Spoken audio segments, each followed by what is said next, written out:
என் பேர் சங்கவி. என்னோட கணவர் வந்து பேர் ரமேஷ். அவர் வந்து போன மாதம் வந்து கூட்ட நெரிசலில் விஜய் மீட்டிங்க்கு போய் இறந்துட்டாருங்க சார். அவர் இறந்துட்டார். அவர் இறந்ததுக்காக ஆறுதல் தெரிவிக்க சொல்லியிருந்தாங்க. ஆனால் அது ஆறுதல் தெரிவித்து பணம் எங்களுக்கு வந்து கொடுக்குறேன்னு தான் சொல்லலை. அவர் வந்து டைரெக்டாக வந்து எங்களுக்கு ஆறுதல் தெரிவிக்கிறேன்னு தாங்க சார் சொல்லியிருந்தாரு. நாங்கள் வந்து ஆறுதலை தான் சார் பெருசாக எதிர்பார்த்தோம். எங்களுக்கு வந்து பணம் பெருசு கிடையாது. நாங்கள் இந்த மாதிரி கூட்டத்துக்கு இன்றைக்கி போகலை. அவங்க கூப்பிட்டுருந்தாங்க, நாங்கள் போகலை. ஆனால் எங்களுக்கே தெரியாமல் எங்கள் பேரை 3 பேர் மிஸ்யூஸ் பண்ணி போயிருக்காங்க. எங்களோட ரிலேட்டிவ்னு சொல்லி அவங்க போயிருக்காங்க. யாருன்னு தெரியல எங்களுக்கு. அவங்களுக்கும் ஆக்சுவலாக நாங்கள் யாரையுமே அனுப்பல. ஆனால் எங்களோட பேரை அவங்க வந்து தவறாக உபயோகப்படுத்தியிருக்காங்க 3 பேர்.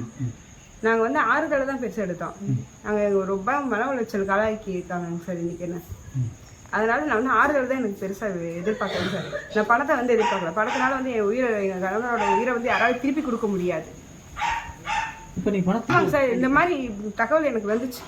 என் பேரை மிஸ்யூஸ் பண்ணி போயிருக்காங்க. தகவல் தெரிஞ்சோடனே நான் போய் பணத்தை ரிட்டர்ன் பண்ணிட்டு வந்துட்டேன்.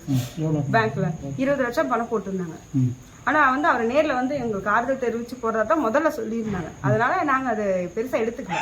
ஆனால் 20 லட்சம் பணம் போட்டப்போ சொல்லவும் இல்லை, அவங்க போட்டுட்டாங்க. இன்னைக்கு அவர் நேரில் வருவாருன்னு எதிர்பார்த்தா அவர் வரல. எங்களை சொல்லியிருந்தாங்க நாங்கள் வந்து நேரில் வரணும், நாங்களாம் போக விருப்பம் இல்லை. எந்த கூட்டத்துக்கு என் கூட்டத்துக்கு போய் தான் என் கணவர் இறந்துட்டாரு சார். மறுபடியும் எந்த கூட்டத்துக்கும் நாங்கள் போகல. எனக்கு வந்து 20 லட்ச ரூபா பணம் வேணான்னு சொல்லி திருப்பி அனுப்பிட்டேங்க சார். நான் எப்படி அனுப்பிங்க? பேங்க் மூலியமா ஆர்டிஜிஎஸ் பண்ணி நான் லெட்டர் இன்ஃபார்ம் பண்ணி கொடுத்து என் விருப்பம் இல்லாமல் போட்டிருக்காங்கன்னு சொல்லி நான் திரும்பி மேனேஜருக்கு லெட்டர் கொடுத்து ரிட்டர்ன் பண்ணிட்டேங்க சார். இப்போ நீ போய் சந்தித்து நீங்கள் என்ன கருதுறீங்க? இப்போ இத்தனை நாள் ஆச்சு. யார் கூட்டிட்டு போனது யாருன்னு தெரியாது. அப்போ கட்சியிலேருந்து வந்திருக்கோம்னு சொல்லி அவங்கள வந்து கூப்பிட்டாங்க. நாங்கள் வரலன்னு சொல்லிட்டோங்க சார். வேற யாரோ எங்களோட பேரை மிஸ்யூஸ் பண்ணி யாரோ போயிருக்காங்க. அது எப்படி தெரியும் உங்களுக்கு? அவங்க வேற யாரோ போயிருக்காங்க, அதாவது டிவியில போட்டுருக்காங்க. யார் யார் குடும்பத்தை வந்திருக்காங்கன்னு சொல்லி டிவியில போட்டிருக்காங்க.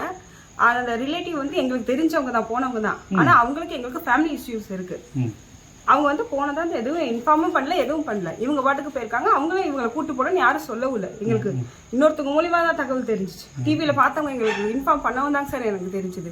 இல்லைன்னா தெரிஞ்சிருக்காது. அவங்க போனது எனக்கு இன்னைக்கு மதியானம் தான் தெரியும். இந்த மாதிரி அவங்க அங்கே போயிருக்காங்க அப்படின்னு. எங்களோட பர்மிஷன் இல்லாமல் எங்கள் பேரை வந்து தப்பாக உபயோகப்படுத்தி எங்களை ரொம்ப மன உளைச்சலுக்கு ஆளாக்கியிருக்காங்க சார். ஒன்று இவங்க போக சொல்லியிருக்கோம். நான் அவங்க எங்கள் கணவரோட அப்பா இருக்காரு, அவரோட அண்ணா எல்லாம் நாங்கள் இங்கே தான் இருக்கோம். ஆனால் எங்களுக்கே தெரியாமல் எங்கள் பேரை உபயோகப்படுத்தியிருக்காங்க தவறான முறையில். அதுதாங்க சார் என்ன மன உளைச்சலுக்கு ஆளாக்கிட்டாங்க. நான் வரலைங்கிறப்ப அந்த தெரியாமல் 3 பேர் எப்படிங்க சார் போனாங்க? எனக்கே அது தெரியாது இல்லைங்க சார். எனக்கு மீறி அவங்க எப்படி போகிறாங்க? ஒன்று அவங்களால இன்ஃபார்ம் பண்ணியிருக்கணும், இந்த மாதிரி உங்களை குடும்பத்தை சேர்ந்தவங்க கூட்டு போயிருக்கணும். ஆனால் எங்களுக்கு அவங்களுக்குமே ஃபேமிலி ப்ராப்ளம் இருக்கு. அப்படிங்கிறப்ப அவங்கள எதுக்கு கூட்டிட்டு போனவங்க? ராயனூரை சேர்ந்தவங்க தாங்க சார். எங்கள் வீட்டுக்காரோட அக்கா தான் அவங்க. அக்கா வீட்டுக்கார் போயிருக்காங்க, எங்கள் சித்தப்பா. ஆனால் அவங்களுக்கு எங்களுக்கு ஃபேமிலி ப்ராப்ளம் இருக்கு. எங்களுக்கு தெரியாது, இன்ஃபார்ம் பண்ணல. அவங்க டிவியில பார்த்து உள்ளூர்காரங்க சொல்லி தான் எனக்கு தெரியும். அது வரைக்கும் தெரியாது. காலையில கடைக்கு போயிருக்காங்க அம்மா, அவங்க கிட்ட சொல்லியிருக்காங்க. அவங்க வீட்டு சொந்தவங்க போயிருக்காங்க. ஏன் நீங்க போகலையான்னு கேட்டவங்க தான் எங்களுக்கு தெரியும். அது வரைக்கும் எங்களுக்கு போனதே தெரியாது. எங்களுக்கு ஃபேமிலி ப்ராப்ளம் இருக்கும்போது எங்களை மிஸ்யூஸ் பண்ணி அவங்க யூஸ் பண்ணி இருக்கிட்டாங்க. எங்களோட பேரை கெடுக்கிறதுக்கு, எங்களை மன உளைச்சலுக்கு ஆளாக்கணும்னு இவங்க பண்ணியிருக்காங்க. ஆனால் அந்த பணம் உங்களுக்கு அவங்க உட்காந்து 20 லட்சம் வந்துச்சா? 20 லட்சம் ஏன் கம்மியாக 20 லட்சம் வந்துச்சு. ஆனால் அவர் வந்து நேரில் வந்து ஆறுதல் தெரிவிக்கிறார் தான் ஆரம்பத்துலேருந்து சொல்லியிருந்தாங்க. அதைத்தான் நான் நம்பினேன். அதனால வீடியோ காலில் கூட பேசுறதா நான் சொல்லியிருக்கேன் ஏற்கனவே. அவர் வந்து நேரில் வந்து எங்களுக்கு பெருசாக வந்து ஆறுதல் தெரிவிக்கணுங்கிறத நான் எங்களோட விருப்பம். எங்களுக்கு வந்து பணக்காசு பெருசு கிடையாது சார். பணக்காசு வச்சு இப்போ இறந்த இவங்க நகரை திருப்பி கொண்டு வர முடியாது.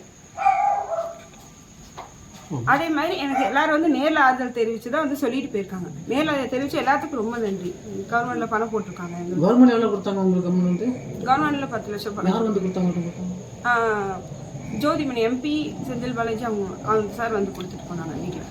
அவங்க கனிமொழி மேம் வந்து வீட்டில் வந்து எங்களுக்கு சொல்லி தான் கொடுத்துட்டு போனாங்க. என்னோட பேர் முருகேசன், பி முருகேசன்.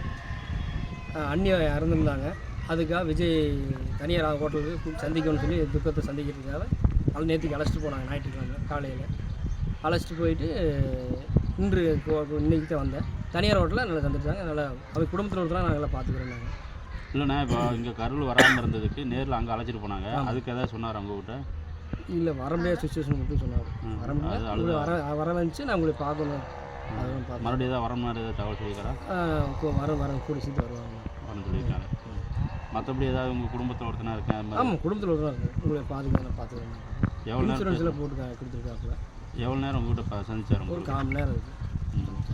வேறு ஏதாவது பர்சனல் ஏதாவது இல்லை, வேறெல்லாம் ஒன்றும் பிரச்சனை இல்லை. உங்கள் குடும்பத்துக்கு மாதம் ஏதாவது அதெல்லாம் அவர் கொடுத்துருவோம் சொல்ல அது ஏற்கனவே போட்டு கொடுத்துட்டாங்க. இல்லை உங்களை சந்திச்சா எந்த மாதிரி அவர் ஃபீல் பண்ணார்? ஃபீல் பண்ண ரொம்ப அப்செட்டாக இருந்தார். ரொம்ப ரெஸ்டாகல ரொம்ப அப்செட்டாக இருந்தார். பேசவே ரொம்ப ஒரு மாதம் ஆகி சந்திக்கிறோம் அது மாதிரி ஏதாவது சொன்னாங்களா? பேசுவாங்க. ரொம்ப அப்செட்டாகிட்டார். ரொம்ப இழப்பு ரொம்ப பெருசு. பார்த்தா ஆளாக அழுது ரொம்ப குடும்பத்தில் அவர் கூட குடும்பத்தில் எப்படி இருந்தது அந்த மாதிரி ஒரு இதில் வந்து அவர் குடும்பத்தில் இருந்தால் தான் பார்த்தாங்க. பார்த்துட்டு தங்கி எல்லாம் கூட்டி போனால் தனியார் ஹோட்டலில் வச்சு நல்லா சிறப்பாக அதெல்லாம் எல்லாத்துக்கும் விருந்து எல்லாம் அதெல்லாம் நீட்டாக மன்னிப்பே கேட்டார். எங்களை மன்னிச்சுங்க அப்படின்ட்டு மன்னிப்பே கேட்டார். அப்படியே அது விவரிக்க முடியல. அவர்னாலே சூழ்நிலை அது இங்கிட்டு ஒரு பக்கம் இருந்தாலும் அங்கிட்டு ஒரு பக்கம் ஏகப்பட்ட ப்ரெஷர் இருக்குமில்ல. அது நம்ம என்ன இதுன்னு சொல்ல முடியாதுல்ல. எனக்கே சாதாரண ஆளுக்கே அப்படிங்கும் போல் அவங்களுக்குலாம் எப்படி இருந்திருக்கும். இப்போ வேறு எதுவும் சொன்னாருங்களா? இல்லை, அது இன்சூரன்ஸு, குடும்பத்துக்கு இன்சூரன்ஸு, வேலை வாய்ப்பு ஏதாவது இருந்தால் கேளுங்க, எல்லாம் செஞ்சு தரேன். வேறு எதாக இருந்தாலும் சொல்லுங்கள், நான் உங்களுக்கு உங்கள் குடும்பத்துக்கு நான் செஞ்சு தரேன். என்னை ஒரு குடும்பத்தில் ஒரு ஆளை ஏற்றுக்குங்க அப்படின்னு தான் சொன்னார். திரும்ப வந்து கரு வந்து உங்களை பார்க்கறேன்னு சொல்லி சொன்னார். சூழ்நிலை வரப்போ, சந்தர்ப்ப சூழ்நிலை வரப்போ கண்டிப்பாக வருவேன், மறுபடியும் பார்ப்பேன் அப்படின்னு தான் சொன்னார். சொல்லி நான் வருவேன், கண்டிப்பாக வருவேன், பார்த்தேன்னு சொன்னேன்.